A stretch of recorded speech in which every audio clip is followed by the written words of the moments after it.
The image of the world around us, which we carry in our head, is just a model. Nobody in his head imagines all the world, government or country. He has only selected concepts and relationships between them and uses those to represent the real system. Mental model is basically what you construct in your head as you think about the situation.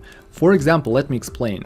I had the pleasure to play this civilization-like game recently, and I caught myself thinking about what I'm actually doing while I play. I mean, I literally have like 5 APM at best, and the rest of the time I'm just sitting here. I realized that I have an enormous enjoyment constructing a model in my mind. Think about it, I have no idea what is going on. I have several Wikipedia tabs open to read about what is going on, and then I try to evaluate my ideas, which rely on how well I understood what is going on at this point. As a new player to this game, I'm figuring stuff out. I'm solving a puzzle from the pieces I have, and every several minutes the game presents me new pieces which alters my entire understanding. So I have to comprehend what every single piece is about all over again, and then I have to rearrange them into my priority lists as tier levels to finally make a move. Which is the exact same thing as reading the patch notes.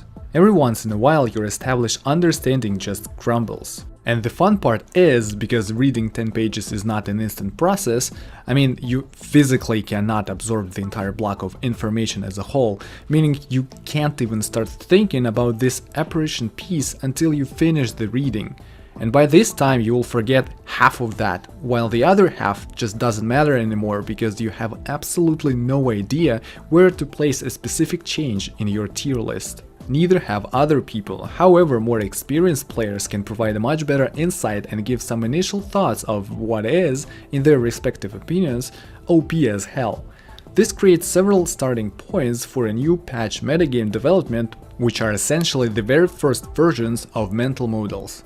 In other words, a metagame is an established mental model of understanding how the game should be played out in order to get the highest chance of winning. It is a snapshot of evolution process, how people think about the game and what do they value, which things they consider as tier 1 and which ones are negligible in this system. And this is why first several months of a patch is just much more fun. Because of the chaos that it brings along with its launch, players have to figure out this tier pyramid. With time, as it gets more and more structured, there are less and less room for innovation until comes the point where the game becomes a complete boring stalemate. And then a new patch comes out.